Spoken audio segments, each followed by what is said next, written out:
Né à Boston en 1809, orphelin adopté par une famille de Richmond, Edgar Allan Poe est aussi brillant dans les études qu'aberrant dans ses rapports avec autrui et sa vie amoureuse.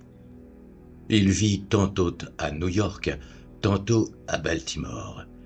Il est l'auteur de plus d'une centaine de nouvelles et poèmes connus et reconnus, dont La chute de la maison Usher, 1839, Double assassinat dans la rue Morgue, 1841, Le masque de la mort rouge en 1842 et Le corbeau en 1845, entre autres. C'est le 7 octobre 1849 que le célèbre écrivain, journaliste et poète fantastique américain mourait 4 jours après avoir été admis à l'hôpital. La version officielle, une congestion du cerveau due à une consommation excessive d'alcool. En effet, il est retrouvé dans un caniveau de Baltimore, dans l'État du Maryland aux États-Unis. Transporté à l'hôpital, il y meurt 4 jours plus tard. Lors de son court séjour, il délire, tient des propos incohérents. Sur le certificat de décès, le médecin indique « mort par congestion cérébrale », mais beaucoup doutent de cette version. Bonjour. Plus de 170 ans après, l'hypothèse de la consommation excessive d'alcool est toujours la plus communément admise, d'autant que pendant des années, une mystérieuse personne déposait chaque année, le jour de l'anniversaire de l'écrivain, 3 roses et une bouteille de cognac sur sa tombe. Les cadeaux ont cessé en 2009 pour les 200 ans de la naissance d'Edgar Allan Poe, sans que l'on connaisse la véritable identité de cet admirateur. Je vous propose d'écouter aujourd'hui Le Puits et le Pendule d'Edgar Allan Poe, publié pour la première fois en 1842 dans la revue littéraire annuelle The Gift. Démons et merveilles, Michael Darjoy.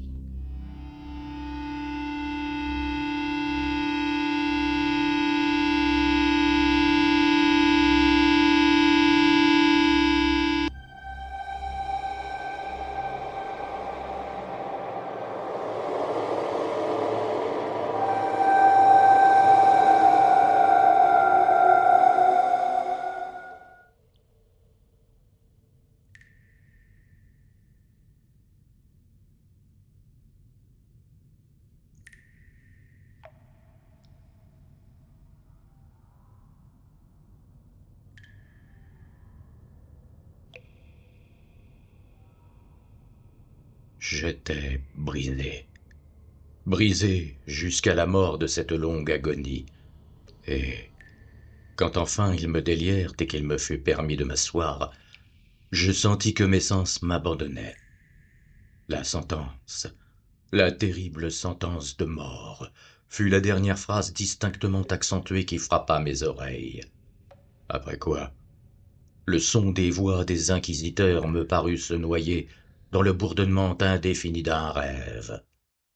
Ce bruit apportait dans mon âme l'idée d'une rotation.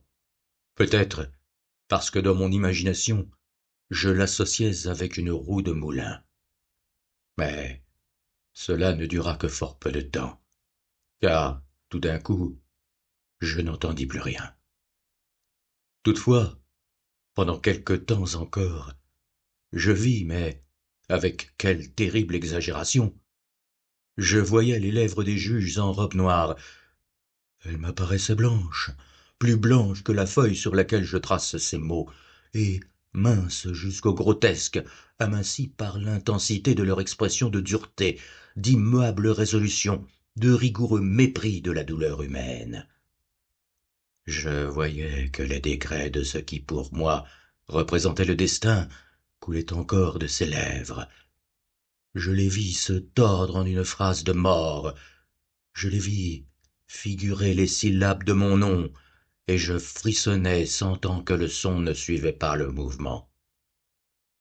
Je vis aussi Pendant quelques moments d'horreur délirante, la molle et presque imperceptible ondulation des draperies noires qui revêtaient les murs de la salle. Et alors, ma vue tomba sur les 7 grands flambeaux qui étaient posés sur la table.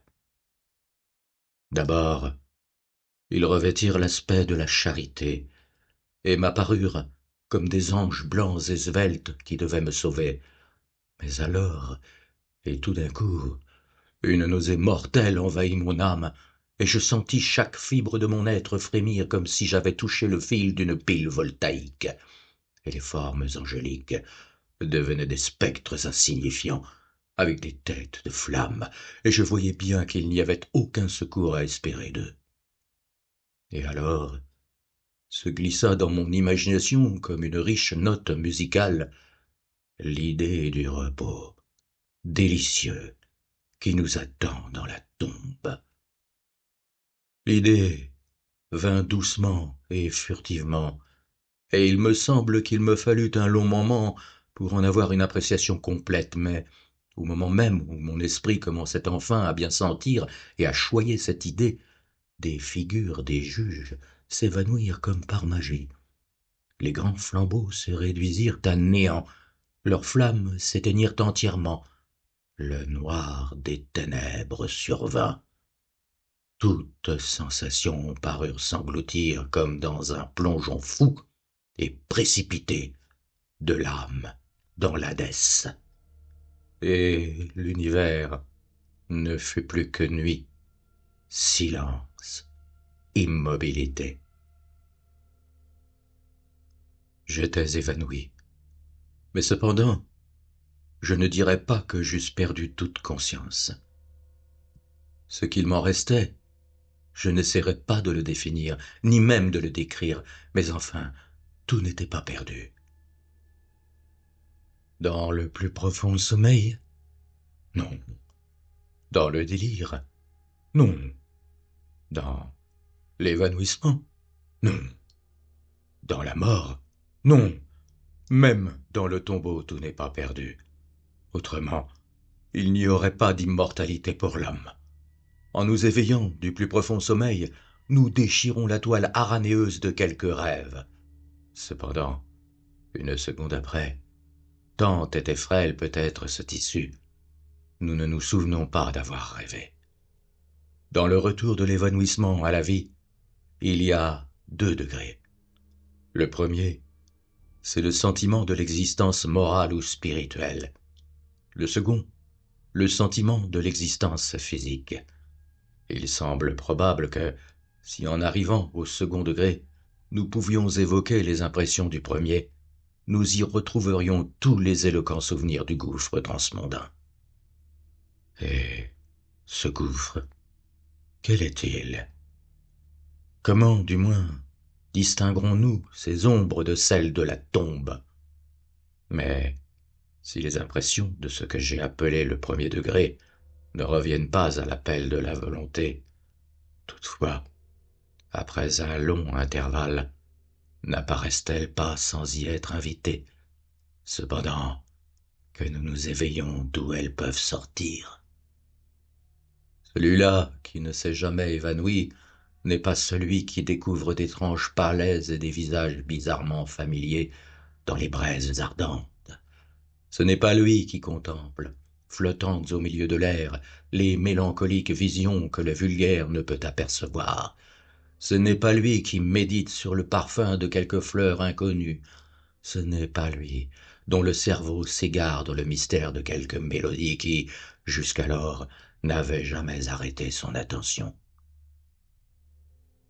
Au milieu de mes efforts répétés et intenses, de mon énergique application à ramasser quelques vestiges de cet état de néant apparent dans lequel avait glissé mon âme, il y a eu des moments où je rêvais que je réussissais. Il y a eu de courts instants, de très courts instants, où j'ai conjuré des souvenirs que ma raison lucide, dans une époque postérieure, m'a affirmé ne pouvoir se rapporter qu'à cet état où la conscience paraît annihilée. Ces ombres de souvenirs me présentent très indistinctement, de grandes figures qui m'enlevaient et, silencieusement, me transportaient en bas, et encore en bas, toujours plus bas, jusqu'au moment où un vertige horrible m'oppressa à la simple idée de l'infini dans la descente. Elles me rappellent aussi je ne sais quelle vague horreur que j'éprouvais au cœur, en raison même du calme surnaturel de ce cœur. Puis vient le sentiment d'une immobilité soudaine dans tous les êtres environnants, comme si ceux qui me portaient, un cortège de spectres, avaient dépassé dans leur descente les limites de l'illimité et s'étaient arrêtés, vaincus par l'infini ennui de leur besogne. Ensuite, mon âme retrouve une sensation de fadeur et d'humidité, et puis tout n'est plus que folie, la folie d'une mémoire qui s'agite dans l'abominable. Très soudainement, revinrent dans mon âme son et mouvement, le mouvement tumultueux du cœur, et dans mes oreilles le bruit de ses battements. Puis une pause dans laquelle tout disparaît.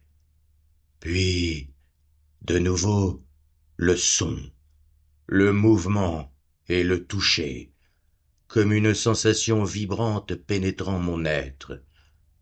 Puis, la simple conscience de mon existence, sans pensée, situation qui dura longtemps.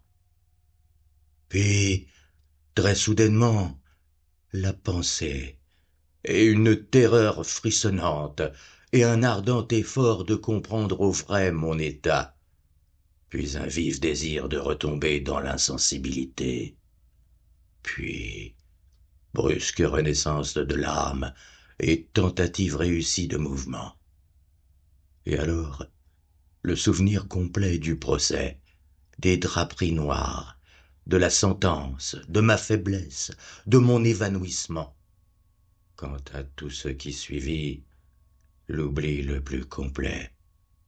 Ce n'est que plus tard, et par l'application la plus énergique, que je suis parvenu à me la rappeler vaguement.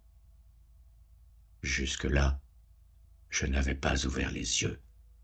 Je sentais que j'étais couché sur le dos et sans lien. J'étendis ma main, et elle tomba lourdement sur quelque chose d'humide et dur.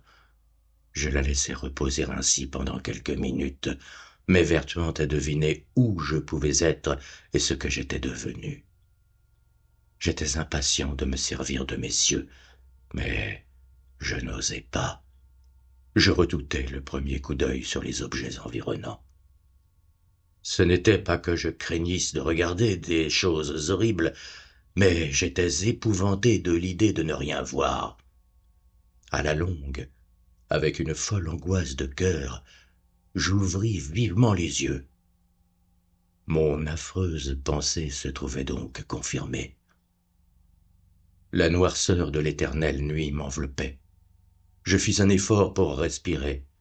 Il me semblait que l'intensité des ténèbres m'oppressait et me suffoquait. L'atmosphère était intolérablement lourde.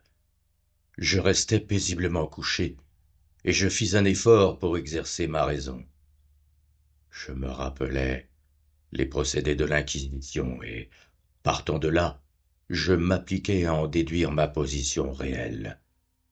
La sentence avait été prononcée, et il me semblait que, depuis lors, il s'était écoulé un long intervalle de temps. Cependant, je n'imaginais pas un seul instant que je fusse réellement mort. Une telle idée, en dépit de toutes les fictions littéraires, est tout à fait incompatible avec l'existence réelle. Mais où étais-je et dans quel état? Les condamnés à mort, je le savais, mouraient ordinairement dans les autodafes.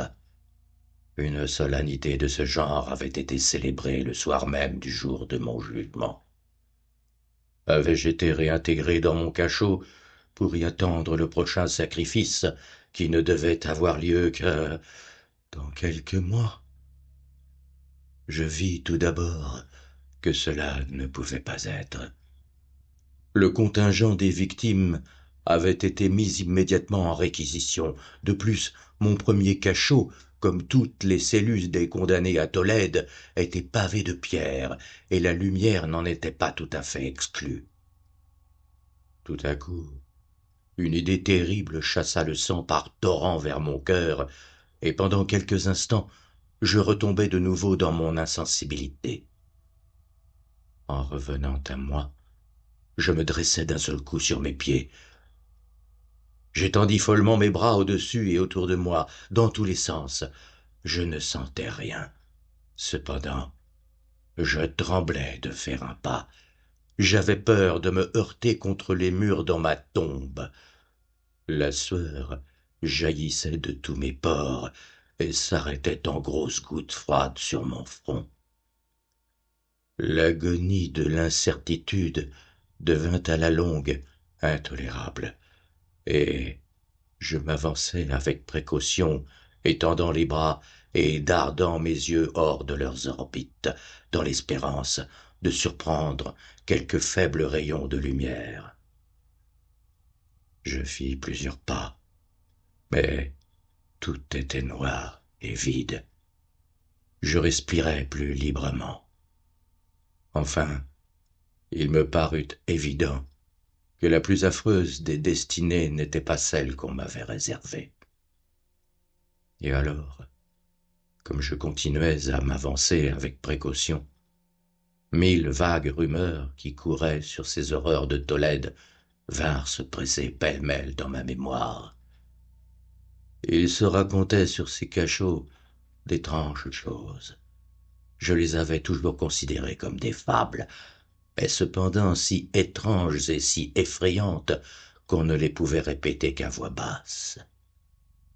Devais-je mourir de faim dans ce monde souterrain de ténèbres, où quelque destinée, plus terrible encore peut-être, m'attendait? Que le résultat fût la mort, et une mort d'une amertume choisie, je connaissais trop bien le caractère de mes juges pour en douter. Le mode et l'heure étaient tout ce qui m'occupait et me tourmentait.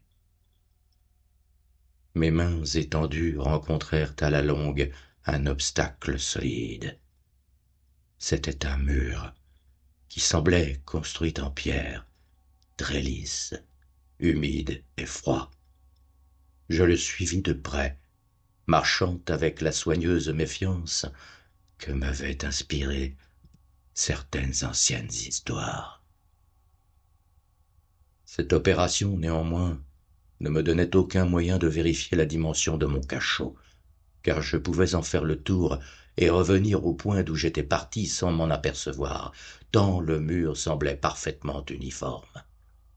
C'est pourquoi je cherchais le couteau que j'avais dans ma poche quand on m'avait conduit au tribunal, mais il avait disparu, mes vêtements ayant été changés contre une robe de serge grossière.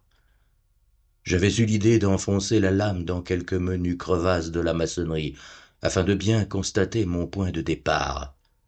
La difficulté, cependant, était bien vulgaire, mais d'abord, dans le désordre de ma pensée, elle me sembla insurmontable.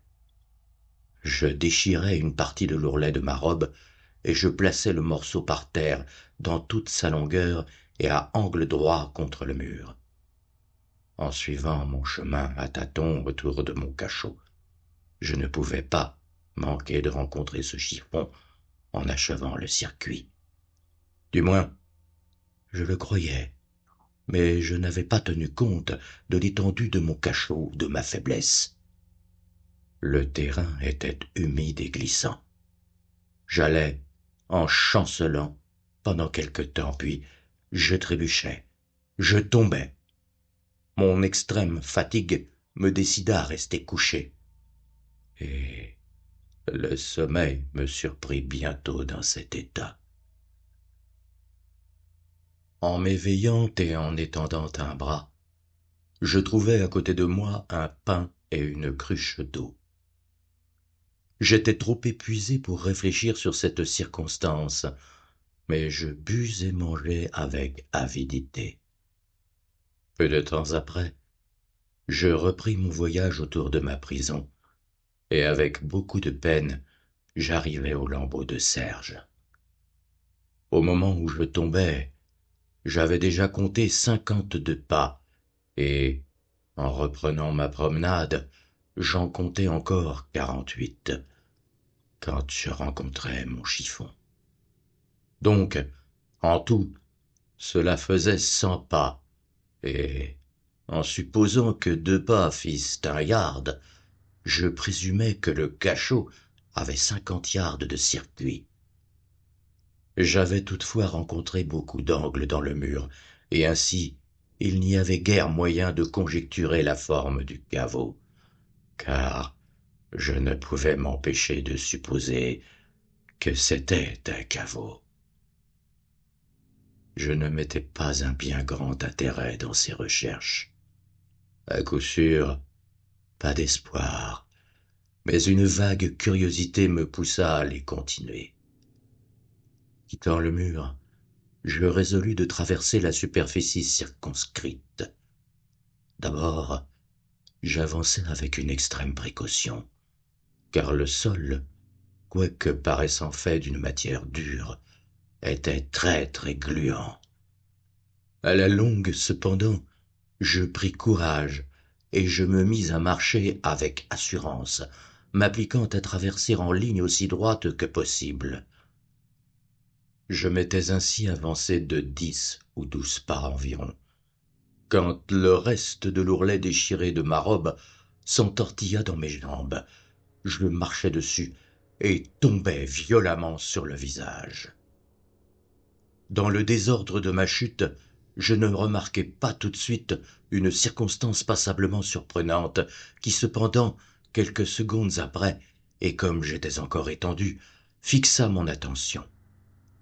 Voici mon menton posé sur le sol de la prison, mais mes lèvres et la partie supérieure de ma tête, quoique paraissant situées à une moindre évaluation que le menton, ne touchaient à rien.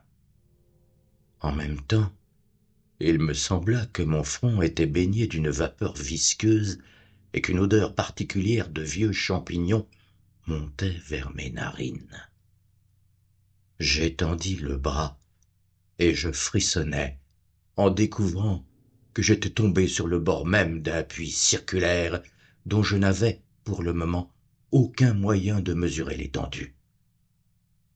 En tâtant la maçonnerie juste au-dessous de la margelle, je réussis à déloger un petit fragment, et je le laissai tomber dans l'abîme. Pendant quelques secondes, je prêtai l'oreille à ces ricochets. Il battait dans sa chute les parois du gouffre. À la fin, il fit dans l'eau un lugubre plongeon, suivi de bruyants échos. Au même instant, un bruit se fit au-dessus de ma tête, comme d'une porte presque aussitôt fermée qu'ouverte, pendant qu'un faible rayon de lumière traversait soudainement l'obscurité et s'éteignait presque en même temps. Je vis clairement la destinée qui m'avait été préparée, et je me félicitai de l'accident opportun qui m'avait sauvé. Un pas de plus, et le monde ne m'aurait plus revu. Et cette mort évitée à temps portait ce même caractère que j'avais regardé comme fabuleux et absurde dans les contes qui se faisaient sur l'Inquisition. Les victimes de sa tyrannie n'avaient pas d'autre alternative que la mort avec ses plus cruelles agonies physiques, ou la mort avec ses plus abominables tortures morales. J'avais été réservé pour cette dernière. Mes nerfs étaient détendus par une longue souffrance, au point que je tremblais au son de ma propre voix, et j'étais devenu à tous égards un excellent sujet pour l'espèce de torture qui m'attendait. Tremblant de tous mes membres, je rebroussai chemin à tâtons vers le mur, résolu à m'y laisser mourir plutôt que d'affronter l'horreur des puits que mon imagination multiplié maintenant dans les ténèbres de mon cachot. Dans une autre situation d'esprit, j'aurais eu le courage d'en finir avec mes misères, d'un seul coup, par un plongeon dans l'un de ces abîmes. Mais maintenant, j'étais le plus parfait des lâches. Et puis, il m'était impossible d'oublier ce que j'avais lu au sujet de ces puits, que l'extinction soudaine de la vie était une possibilité soigneusement exclue par l'infernal génie qui en avait conçu le plan. L'agitation de mon esprit me tint éveillé pendant de longues heures, mais à la fin, je m'assoupis de nouveau. En m'éveillant, je trouvais à côté de moi, comme la première fois, un pain et une cruche d'eau. Une soif brûlante me consumait, et je vidai la cruche tout d'un trait. Il faut que cette eau ait été droguée, car à peine l'eus-je bu que je m'assoupis irrésistiblement. Un profond sommeil tomba sur moi, un sommeil semblable à celui de la mort. Combien de temps dura-t-il? Je ne puis rien savoir, mais quand je rouvris les yeux, les objets autour de moi étaient visibles, grâce à une lueur singulière, sulfureuse, dont je ne pus pas d'abord découvrir l'origine. Je pouvais voir l'étendue et l'aspect de la prison. Je m'étais grandement mépris sur sa dimension. Les murs ne pouvaient pas avoir plus de 25 yards de circuit. Pendant quelques minutes, cette découverte fut pour moi un immense trouble bien puéril en vérité, car, au milieu des circonstances terribles qui m'entouraient, que pouvait-il y avoir de moins important que les dimensions de ma prison? Mais mon âme mettait un intérêt bizarre dans des niaiseries, et je m'appliquais fortement à me rendre compte de l'erreur que j'avais commise dans mes mesures. À la fin, la vérité m'apparut comme un éclair.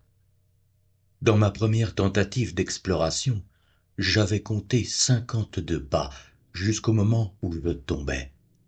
Je devais être alors à un pas ou deux du morceau de serge. Dans le fait, j'avais presque accompli le circuit du caveau.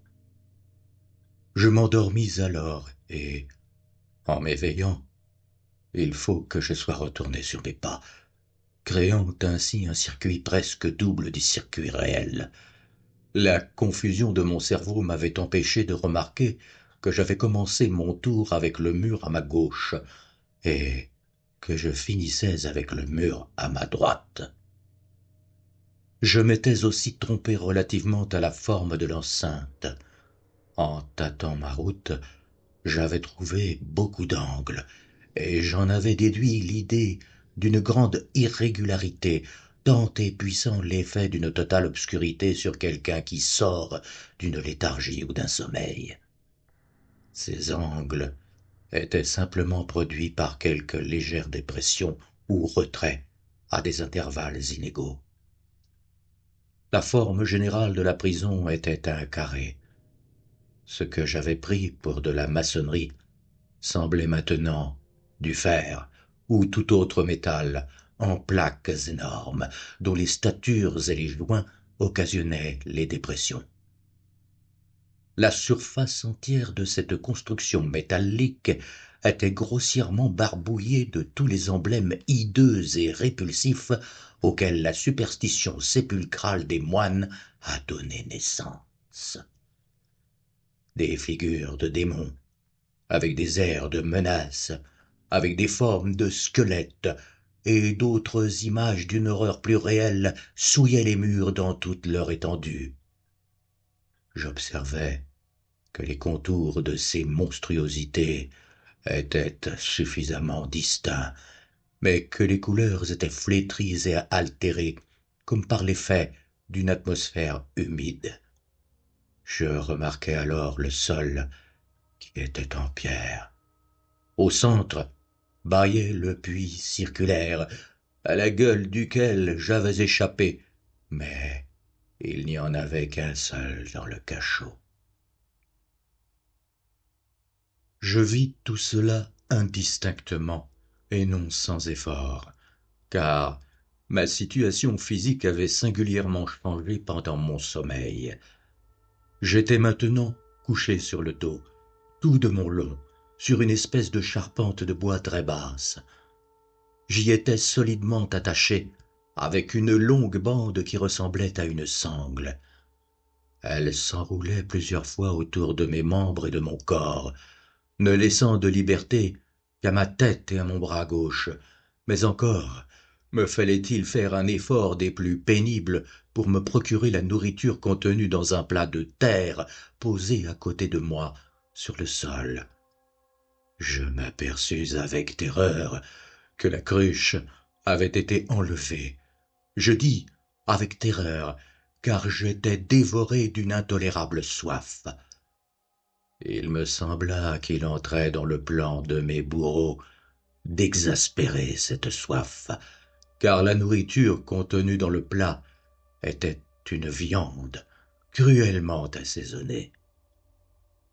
Je levai les yeux et j'examinai le plafond de la prison. Il était à une hauteur de 30 ou 40 pieds, et, par sa construction, il ressemblait beaucoup aux murs latéraux. Dans un de ces panneaux, une figure des plus singulières fixa toute mon attention. C'était la figure peinte du temps, comme il est représenté d'ordinaire, sauf qu'au lieu d'une faux, il tenait un objet qu'au premier coup d'œil je pris pour l'image peinte d'une énorme pendule, comme on en voit dans les horloges antiques. Il y avait, néanmoins, dans l'aspect de cette machine, quelque chose qui me fit la regarder avec plus d'attention. Comme je l'observais directement, les yeux en l'air, car elle était placée juste au-dessus de moi, je crus la voir remuer. Un instant après, mon idée fut confirmée. Son balancement était court et naturellement très lent. Je l'épiai pendant quelques minutes, non sans une certaine défiance, mais surtout avec l'étonnement.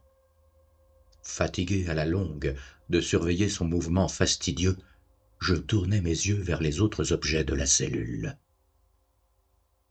Un léger bruit attira mon attention, et, regardant le sol, je vis quelques rats énormes qui le traversaient.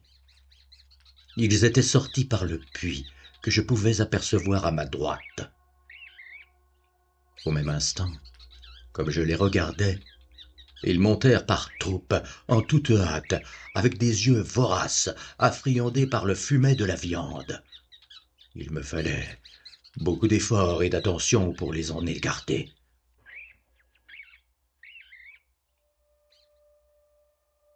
Il pouvait bien s'être écoulé une demi-heure, peut-être même une heure, car je ne pouvais mesurer le temps que très imparfaitement, quand je levai de nouveau les yeux au-dessus de moi.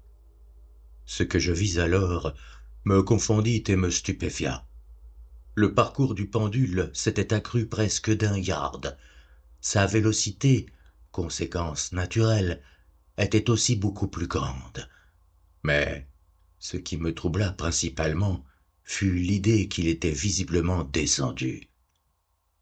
J'observai alors, avec quel effroi, il est inutile de le dire, que son extrémité inférieure était formée d'un croissant d'acier étincelant, ayant environ 1 pied de long d'une corne à l'autre, les cornes dirigées en haut, et le tranchant inférieur évidemment affilé comme celui d'un rasoir. Comme un rasoir aussi, il paraissait lourd et massif, s'épanouissant à partir du fil en une forme large et solide. Il était ajusté à une lourde verge de cuivre, et le tout sifflait en se balançant à travers l'espace. Je ne pouvais pas douter plus longtemps au sort qui m'avait été préparé par l'atroce ingéniosité monacale. Ma découverte du puits était devinée par les agents de l'Inquisition. Le puits, dont les horreurs avaient été réservées à un hérétique aussi téméraire que moi. Le puits, figure de l'enfer, est considéré par l'opinion comme ultima thule de tout leur châtiment. J'avais évité le plongeon par le plus fortuit des accidents, et je savais que l'art de faire du supplice un piège et une surprise formait une branche importante de tout ce fantastique système d'exécution secrète. Or, ayant manqué ma chute dans l'abîme, il n'entrait pas dans le plan démoniaque de m'y précipiter. J'étais donc voué, et cette fois sans alternative possible, à une destruction différente et plus douce. Plus douce? J'ai presque souri dans mon agonie en pensant à la singulière application que je faisais d'un pareil mot. Que sert-il de raconter les longues, longues heures d'horreur plus que mortelles, durant lesquelles je compilais les oscillations vibrantes de l'acier? Pouce par pouce, ligne par ligne, il opérait une descente graduée et seulement appréciable à des intervalles qui me paraissaient des siècles. Et toujours, il descendait, toujours plus bas, toujours plus bas. Il s'écoula des jours. Il se peut que plusieurs jours se soient écoulés avant qu'il vînt se balancer assez près de moi pour m'éventer avec son souffle âcre. L'odeur de l'acier aiguisé s'introduisit dans mes narines. Je priais le ciel. Je le fatiguais de ma prière, de faire descendre l'acier plus rapidement. Je devins fou, frénétique, et je m'efforçais de me soulever, d'aller à la rencontre de ce terrible cimeterre mouvant. Et puis, soudainement, je tombai dans un grand calme, et je restais étendu, souriant à cette mort étincelante comme un enfant à quelque précieux joujou. Il se fit un nouvel intervalle de parfaite insensibilité. Intervalle très court, car, en revenant à la vie, je ne trouvais pas que le pendule fût descendu d'une quantité appréciable. Cependant, il se pourrait bien que ce temps eût été long, car je savais qu'il y avait des démons qui avaient pris note de mon évanouissement et qui pouvaient arrêter la vibration à leur gré. En revenant à moi, j'éprouvais un malaise et une faiblesse. Oh, inexprimable, comme par suite d'une longue inanition. Même au milieu des angoisses présentes, la nature humaine implorait sa nourriture. Avec un effort pénible, j'étendis mon bras gauche aussi loin que mes liens me le permettaient, et je m'emparai d'un petit reste que les rats avaient bien voulu me laisser. Comme j'emportais une partie à mes lèvres, une pensée informe de joie, d'espérance, traversa mon esprit.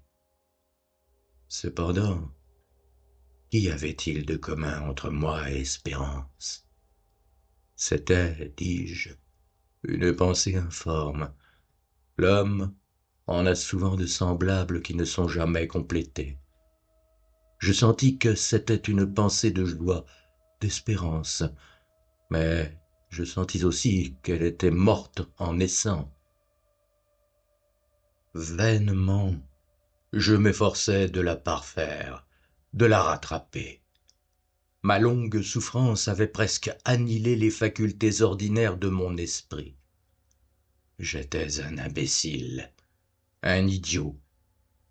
La vibration du pendule avait lieu dans un plan faisant angle droit avec ma longueur.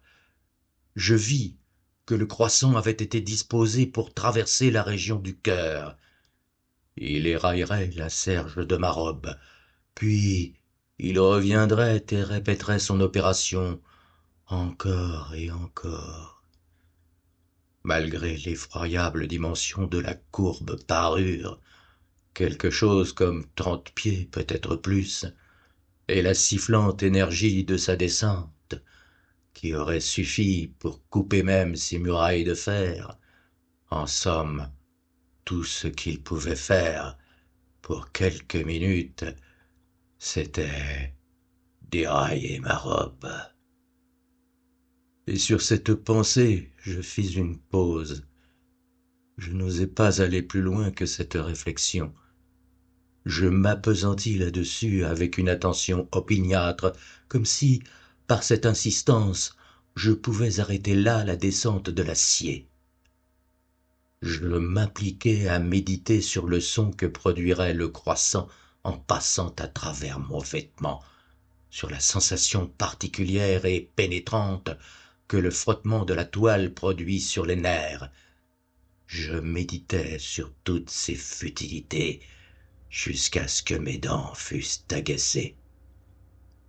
Plus bas encore. Il glissait toujours plus bas. Je prenais un plaisir frénétique à comparer sa vitesse de haut en bas avec sa vitesse latérale. À droite, à gauche, et puis il fuyait loin, loin, et puis il revenait, avec le glapissement d'un esprit damné, jusqu'à ce que mon cœur, avec l'allure furtive du tigre, je riais, et je hurlais alternativement selon que l'une ou l'autre idée prenait le dessus. Plus bas, invariablement, impitoyablement plus bas. Il vibrait à 3 pouces de ma poitrine. Je m'efforçais violemment, furieusement, de délivrer mon bras gauche. Il était libre seulement depuis le coude jusqu'à la main. Je pouvais faire jouer ma main depuis le plat situé à côté de moi jusqu'à ma bouche avec un grand effort et rien de plus. Si j'avais pu briser les ligatures au-dessus du coude, j'aurais saisi le pendule et j'aurais essayé de l'arrêter. J'aurais aussi bien pu essayer d'arrêter une avalanche. Toujours plus bas, incessamment, inévitablement plus bas. Je respirais douloureusement, et je m'agitais à chaque vibration. Je me rapetissais convulsivement à chaque balancement. Mes yeux le suivaient dans sa volée ascendante et descendante, avec l'ardeur du désespoir le plus insensé. Il se refermait spasmodiquement au moment de la descente, quoique la mort eût été un soulagement. Oh, quel indicible soulagement! Et cependant, je tremblais dans tous mes nerfs quand je pensais qu'il suffirait que la machine descendît d'un cran pour précipiter sur ma poitrine cette hache aiguisée, étincelante. C'était l'espérance qui faisait aussi trembler mes nerfs et tout mon être se replier. C'était l'espérance qui triomphe même sur le chevalet, qui chuchote à l'oreille des condamnés à mort, même dans les cachots de l'Inquisition. Je vis que 10 ou 12 vibrations environ mettraient l'acier en contact immédiat avec mon vêtement, et avec cette observation entra dans mon esprit le calme aigu et condensé du désespoir. Pour la première fois, depuis bien des heures, depuis bien des jours peut-être, je pensais. Il me vint à l'esprit que le bandage ou sangle qui m'enveloppait était d'un seul morceau. J'étais attaché par un lien continu. La première morsure du rasoir, du croissant, dans une partie quelconque de la sangle, devait la détacher suffisamment pour permettre à ma main gauche de la dérouler tout autour de moi. Mais combien devenait terrible dans ce cas la proximité de l'acier! et le résultat de la plus légère secousse mortelle. Était-il vraisemblable, d'ailleurs, que les mignons du bourreau n'eussent pas prévu et paré cette possibilité? Était-il probable que le bandage traversât ma poitrine dans le parcours du pendule? Tremblant de me voir frustré de ma faible espérance, vraisemblablement ma dernière, je haussai suffisamment ma tête pour voir distinctement ma poitrine. La sangle enveloppait étroitement mes membres et mon corps dans tous les sens, excepté dans le chemin du croissant homicide. À peine avais-je laissé retomber ma tête dans sa position première que je sentais briller dans mon esprit quelque chose que je ne saurais mieux définir que la moitié non formée de cette idée de délivrance dont j'ai déjà parlé et dont une moitié seule avait flotté vaguement dans ma cervelle lorsque je portais la nourriture à mes lèvres brûlantes. L'idée tout entière était maintenant présente, faible, à peine viable, à peine définie, mais enfin complète. Je me mis immédiatement avec l'énergie du désespoir à en tenter l'exécution. Depuis plusieurs heures, le voisinage immédiat du châssis sur lequel j'étais couché fourmillait littéralement de rats. Ils étaient tumultueux, hardis, voraces.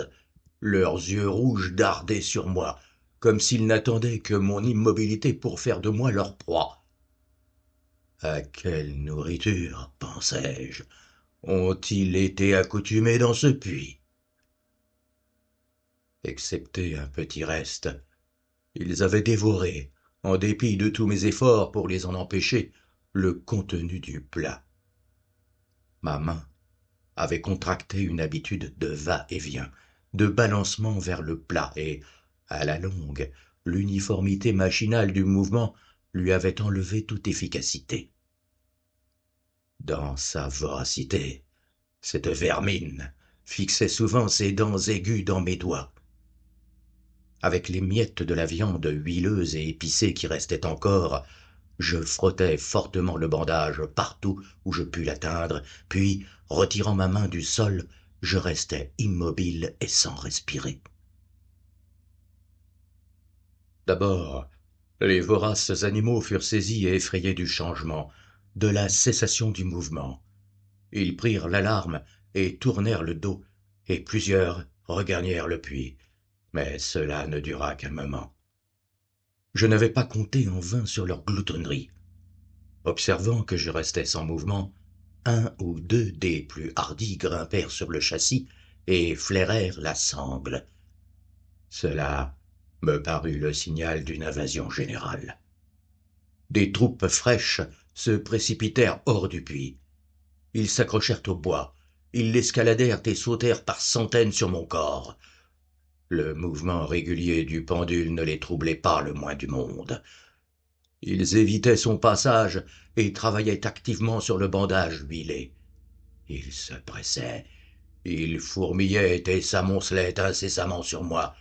Ils se tortillaient sur ma gorge. Leurs lèvres froides cherchaient les miennes.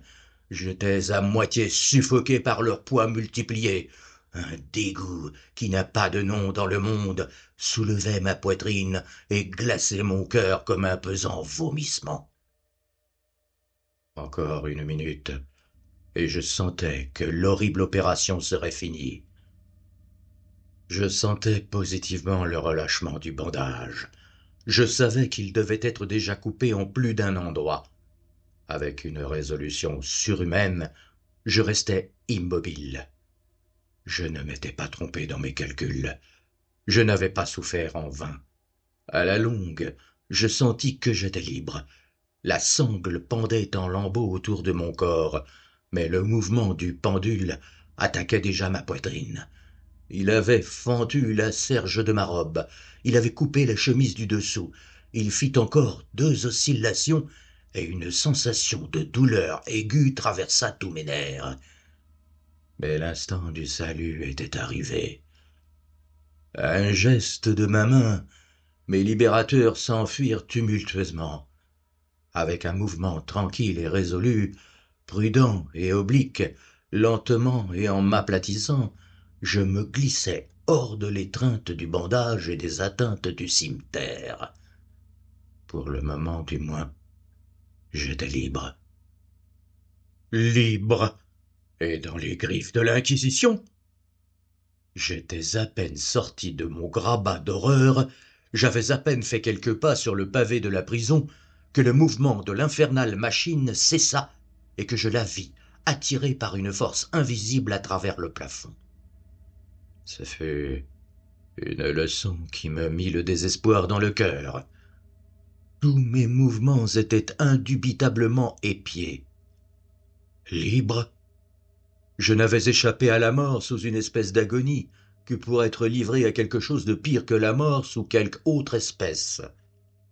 À cette pensée, je roulais mes yeux convulsivement sur les parois de fer qui m'enveloppaient. Quelque chose de singulier. Un changement que d'abord je ne pus apprécier distinctement se produisit dans la chambre. C'était évident. Durant quelques minutes d'une distraction pleine de rêves et de frissons, je me perdis dans de vaines et incohérentes conjectures. Pendant ce temps, je m'aperçus pour la première fois de l'origine de la lumière sulfureuse qui éclairait la cellule. Elle provenait d'une fissure, large à peu près d'un demi-pouce, qui s'étendait tout autour de la prison à la base des murs, qui paraissaient ainsi et étaient en effet complètement séparés du sol. Je tâchais, mais bien en vain, comme on le pense, de regarder par cette ouverture. Comme je me relevais, découragé, le mystère de l'altération de la chambre se dévoila tout d'un coup à mon intelligence. J'avais observé que, bien que les contours des figures murales fussent suffisamment distinctes, les couleurs semblaient altérées et indécises. Ces couleurs venaient de prendre et prenaient à chaque instant un éclat saisissant et très intense qui donnait à ces images fantastiques et diaboliques un aspect dont auraient frémi des nerfs plus solides que les miens. Des yeux de démon, d'une vivacité féroce et sinistre, étaient dardés sur moi de 1000 endroits où primitivement je n'en soupçonnais aucun, et brillaient de l'éclat lugubre d'un feu que je voulais absolument, mais en vain, regarder comme imaginaire. Imaginaire ? Il me suffisait de respirer pour attirer dans mes narines la vapeur du fer chauffé. Une odeur suffocante se répandit dans la prison. Une ardeur plus profonde se fixait à chaque instant dans les yeux dardés sur mon agonie. Une teinte plus riche de rouge s'étalait sur ces horribles peintures de sang. J'étais haletant. Je respirais avec effort. Il n'y avait pas à douter du dessein de mes bourreaux. Oh, les plus impitoyables, les plus démoniaques des hommes. Je reculais, loin du métal ardent vers le centre du cachot. En face de cette destruction par le feu, l'idée de la fraîcheur du puits surprit mon âme comme un baume. Je me précipitai vers ces bords mortels. Je tendis mes regards vers le fond. L'éclat de la voûte enflammée illuminait ces secrètes cavités. Toutefois, pendant un instant d'égarement, mon esprit se refusa à comprendre la signification de ce que je voyais. À la fin, cela entra dans mon âme, de force, victorieusement. Cela s'imprima en feu sur ma raison frissonnante. Oh, une voix pour parler. Oh, horreur, toutes les horreurs, excepté celle-là. Avec un cri, je me rejetai loin de la marge allée, cachant mon visage dans mes mains. Je pleurais amèrement. La chaleur augmentait rapidement, et une fois encore je levai les yeux, frissonnant comme dans un accès de fièvre. Un second changement avait eu lieu dans la cellule, et maintenant, ce changement était évidemment dans la forme. Comme la première fois, ce fut d'abord en vain que je cherchais à apprécier ou à comprendre ce qui se passait. Mais on ne me laissa pas longtemps dans le doute. La vengeance de l'Inquisition marchait grand train, dérouté 2 fois par mon bonheur, et il n'y avait pas à jouer plus longtemps avec le roi des épouvantements. La chambre avait été carrée. Je m'apercevais que 2 de ses angles de fer étaient maintenant aigus, 2 conséquemment obtus. Le terrible contraste augmentait rapidement avec un grondement, un gémissement sourd. En un instant, la chambre avait changé sa forme en celle d'un losange. Mais la transformation ne s'arrêta pas là. Je ne désirais pas, je n'espérais pas qu'elle s'arrêtât. J'aurais appliqué les murs rouges contre ma poitrine comme un vêtement d'éternelle paix. La mort, me dis-je, n'importe quelle mort, excepté celle du puits. Insensé, comment n'avais-je pas compris qu'il fallait le puits, que ce puits seul était la raison du fer brûlant qui m'assiégeait? Pouvais-je résister à son ardeur? Et, même en le supposant, pouvais-je me roidir contre sa pression? Et maintenant, le losange s'aplatissait avec une rapidité qui me laissait pas le temps de la réflexion. Son centre, placé sur la ligne de sa plus grande largeur, coïncidait juste avec le gouffre béant. J'essayais de reculer, mais les murs, en se resserrant, me pressaient irrésistiblement. Enfin, il vint un moment où mon corps brûlé et contorsionné trouvait à peine sa place, où il y avait à peine place pour mon pied sur le sol de la prison. Je ne luttais plus, mais l'agonie de mon âme s'exhala dans un grand et long cri suprême de désespoir. Je sentis que je chancelais sur le bord, je détournai les yeux. Mais voilà comme un bruit discordant de voix humaines, une explosion, un ouragan de trompettes, un puissant rugissement comme celui d'un millier de tonnerres. Les murs de feu reculèrent précipitamment. Un bras étendu saisit le mien comme je tombais, défaillant, dans l'abîme. C'était le bras du général Lassalle. L'armée française était entrée à Tolède. L'Inquisition était dans les mains de ses ennemis.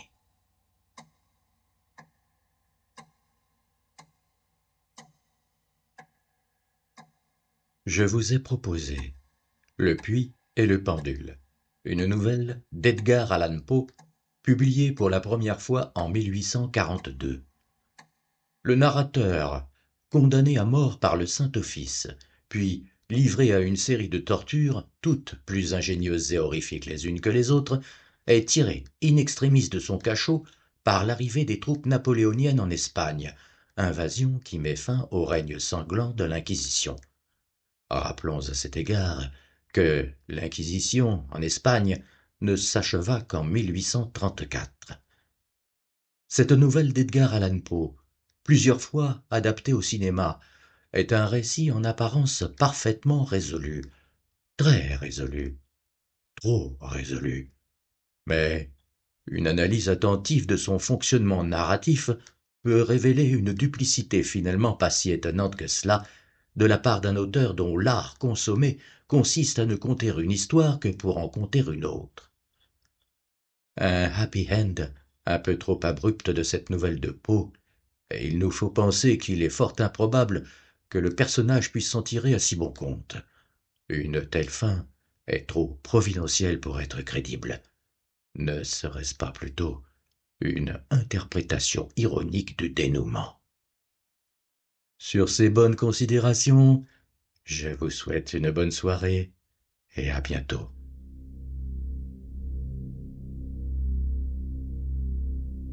Démons et merveilles, Michael Darjoy.